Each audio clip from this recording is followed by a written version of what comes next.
Welcome back to Upper Michigan Today, everybody. I hope you're finding some enjoyment in this program and learning something about what you might be able to uncover here at the John M. Longyear Research Library, located on the upper level of the Marquette Regional History Center. So, we're talking about National Library Week. It's also National Poetry Month. We mentioned earlier, Jessica, you've got the poetry reading, also with Troy Graham tonight at the library. And then, apart from the Senior Support Series event happening this Wednesday, so much more also happening at the library, like a weekly book club. We can start on that note, and we have kind of some samples right there. So it's actually not weekly. Not weekly. I made that up. Yep, it's every other month right now. But a week from Wednesday is our second meeting, and we will be doing the Kabagum book by Tyler Tischler. And so this book club here focuses on books about local history, and these are the lineup for much of the rest of the year. So we'll be doing, we Keep Our Towns Going by Phyllis Wong, and then Laughing Whitefish by Robert Traver, who is the pen name for John Volker, and then Wolf's Mouth by John Smollins, who's another current local author. So we're going to be doing those.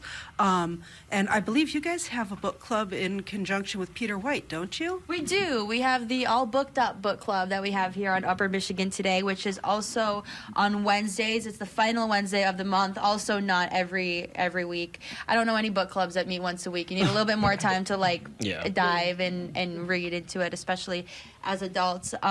This one looks really interesting. Author of Anatomy of a Murder. Yes. So John Volker was a local attorney who went on to become a judge, and he wrote about local cases. So Anatomy of a Murder was a local murder case that he had been the defense attorney on, and the shooting was up in Big Bay, and then they had the trial here, and he did the dramatized version of it for the book. Laughing Whitefish is actually about a case involving Charlotte Kabagum.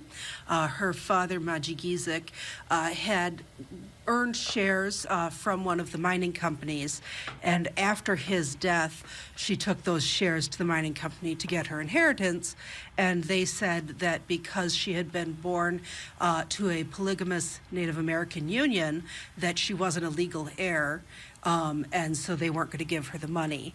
And the court case eventually ruled that because the marriage was valid under Native American law and that they were a sovereign nation, that the U.S. courts had to recognize her rights as his heir. Wow. And that, I believe, is still in effect to this day, that they have to recognize Native American laws on their own tribal lands.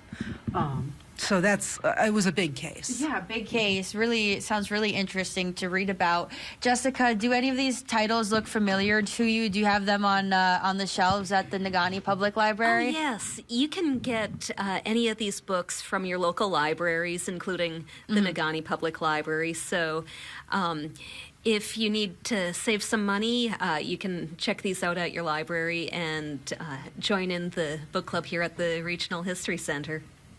And then also, in addition to the book club, there's the cemetery walk. It's returning. Yep, that's our annual cemetery walk this year. It's at Park Cemetery, and we're featuring World War II veterans and participants, citizens and veterans that are buried in the cemetery. That's May on VE Day, so May 8th. And so all of these programs are put together by research in our research library. So thanks for mentioning that, because that's going to come up quicker than we're ready for it. No, we'll be ready, but it's coming up very quickly here in about a month. And then sooner, before we know it, it's going to be summertime. Sure. And we're going to be celebrating the worm season too, even though it's looking outside the window. It's really hard to believe that next month is May. That's and right. we're talking about the cemetery walk. You might have to wear your mud boots, but it'll be a wonderful walk, and we're excited for that one because there's incredible stories in this community, and we get to feature those stories. So very cool. And then in the summer, we have programs all summer long. We've got our bus tours and walking tours and all kinds of things. So very cool. And Jessica, I just want to mention again, programs at the Negaunee Public Library, what people can look forward to, any particular dates to mark on the calendar? Yeah, well, with National Poetry Month, like you mentioned, this evening at 5:30, we've got Troy Graham and Gayla Malherbe reading poetry. On Wednesday at 6 o'clock, we've got Kathleen Heidemann reading from her new work, Caving Grounds, which is about Negaunee. And on Tuesday the 15th, we've got Blackout Poetry Night for creating poems from old pages of books and such. So it's going to be a lot of fun. Where you like black out the words Exactly. that are. I did a Yes. really cool blackout poem one time in a class, and I still have a picture of that on my phone. So that sounds like a really great gateway into poetry for the people that can't necessarily think of all the words themselves. Right, yeah. Maybe we'll see you there. Maybe you will. Maybe you will. Well, we'll just leave it on that teaser then, take another commercial break, and when we come back, we have our final segment of Upper Michigan Today.